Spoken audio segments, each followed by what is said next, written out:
Pas përplasjes së ndodhur mes Rogertit dhe Malit në shtëpinë e Big Brother VP Albania, ka pasur reagime të shumta në rrjetet sociale.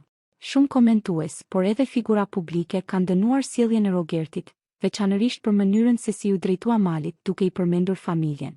Megjithatë, një reagim që ka tërhequr vëmendje ka qenë ai i Gbanit, i cili i ka dalë në mbrojtje Rogertit. Përmes një postimi në Instastory, Gbani shprehet se kush është ai që i drejtohet Rogertit pse ka lënë vendin dhe ka shkuar në Londër, duke theksuar se çdo njeri ka ndërruar shtet për arsye të veta.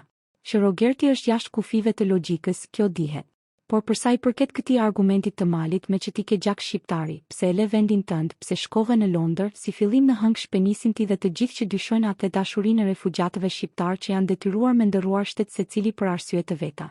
Së dyti e ke argument të dikujt tjetër, kush se po të ishte mendja jote e kishe thënë direkt jo pas një jave. Dhe si përfundim, po ti pse e ke lënë Kosovën? Pse erdhe te Bigu i Shqipërisë, shkruan Gbani.